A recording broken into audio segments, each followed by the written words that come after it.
Құрметті менің каналым оқырмандары, каналға қош келдіңіздер. Достарыңызға таратуды ұмытпаңыздар. 6 класс математика 2 БЖБ 1-92 нұсқасы. Енді бізге мына сандар беріліп тұр. Осы сандардың қай жиынында жататынын анықтап, осы сандарды сызбаның ішіне орналастырыңдар дейді. Енді бізде сызба көрсетіліп тұр. Бірінші есепте, яғни бізде ең кіші бізде натурал сандар, натурал сандарға санау үшін, затты санау үшін, ретін көрсету үшін қолданылатын сандар. Яғни бұған біз 5 деген санды жатқызамыз. Зат 1-ден басталады. Ең соңғы натурал сан шексіз. Ол 5 болуы мүмкін, 10 болуы мүмкін, ол 100 болуы мүмкін, ол миллион болуы мүмкін. Енді келесі z бүтін сандар жиыны. Бүтін сандар жиыны z әріпімен белгілейміз. Бізде n натурал сандар жиыны.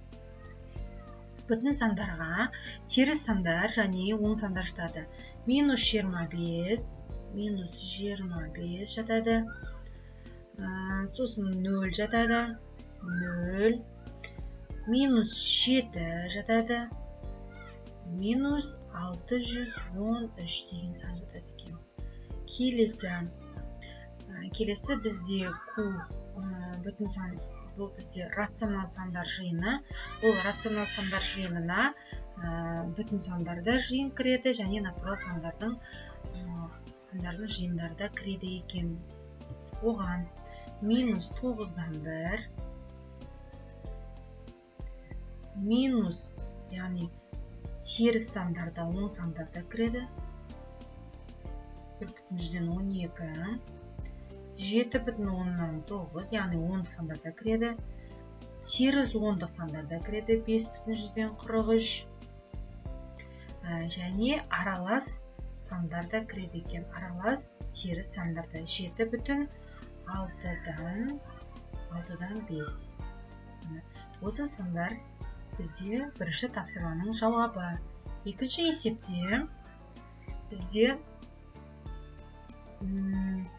с нүктесі берілген.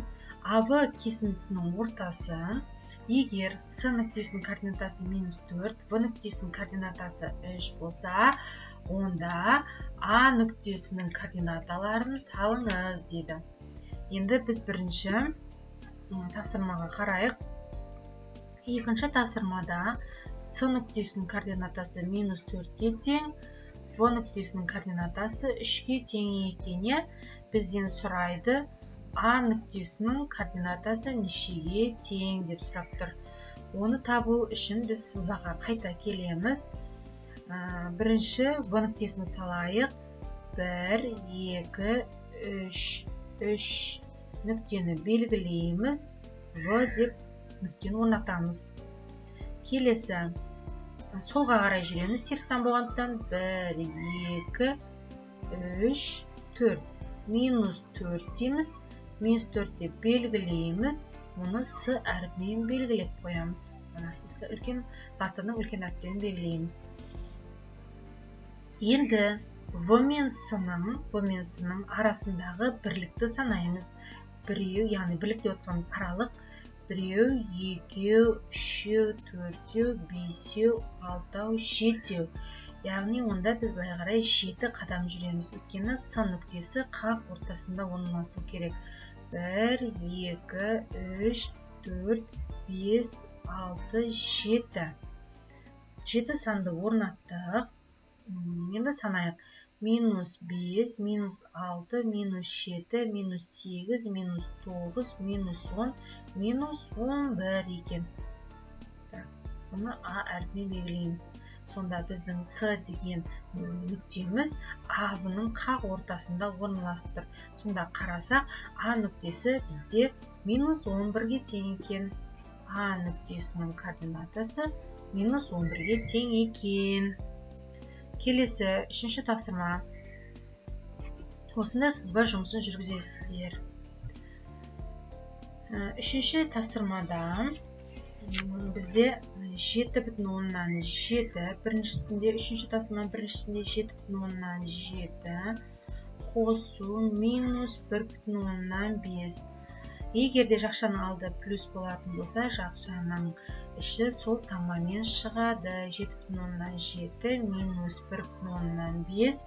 Сонымен жауабы 6,2 болады екен. Келесі минус 6,9 минус 8,12 тең болады минус 6,9. Егер де жақшаның алды минус таңбамен тұратын болса, жақшаның ішінде тұрған сан қарама-қарсы таңбамен шығатын болады. Немесе минусты минусқа көбейткенде плюс болады.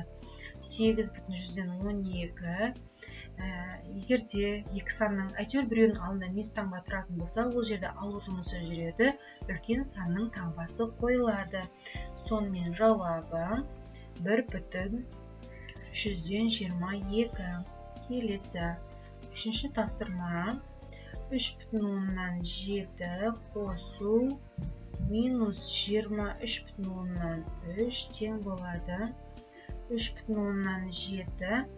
Мына жерде плюс таңбаны сақтаймыз, себебі модуль таңбасының астынан шыққан сан теріс болса да оң болса да оң сан болып шығады. Сонымен 23,3. Сонымен жауабы бізде 27-ге тең екен. Келесі төртінші тапсырма. Бізде төртінші тапсырмада А, Б, С, Д нүктелері координаталық тізбектелі орналасқан. А нүктесінің координатасы минус 3-ге тең. В нүктесінің координатасы 5-ге тең. Енді бізде сұрайды АВ модулі 2 еселенген ВС-ға. ВС 2 еселенген СД-ға. Енді бізде сұрақ АД неге тең дейді. Енді апарып бірінші саламыз. Ортасынан 0-ді бекітеміз. Минус 3 десе солға қарай 3 бірлік жүреміз. Минус 3, минус 1, минус 2, минус 3 бекітеміз. А нүктесін орналастырамыз. 5 болса, ол 10-ға қарай жүреміз. 1, 2, 3, 4, 5 бекітеміз. Ол бізде бар мен белгілейміз. Енді санаймыз. Қанша аралық бар? 0-ден бастап А-ға дейін 3 аралық бар. 0-ден бастап В-ға дейін 5 аралық бар. 3-ке 5-ті қосамыз. Сонымен А-бі бізде 8-ге тең екен. Апарып мұна теңдікті қолданамыз енді. 8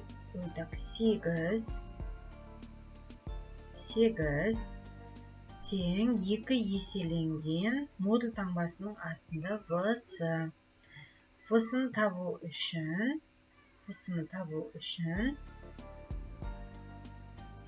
8-ді 2-ге бөлеміз. 4 болады екен. Сонымен біздің В-сымыз 4-ге тең екен. Енді мұна теңдікті қолданамыз. 4 тең 2 көбейтілген модуль таңбасының астында СД. Енді СД-ны табу үшін 4-ті 2-ге бөлеміз. 2 болады екен. 2-ге тең екен. Енді СД-ны шықты. Енді мына сызбаға қайта келеміз. Біздің А-бымыз енді бізде АД деген аралықты табу үшін А-бына қосамыз В-ға, қосамыз С-ға. А-бымыз бізде 8-ге тең, қосу В-сымыз 4-ге тең, С-дымыз 2-ге тең. Сонымен жауабы 14 болады екен. Жауабы 14. Каналға жазылуды ұмытпаңыздар, достарыңызға таратыңыздар. Жақсы, сау сәлеметте болыңыздар.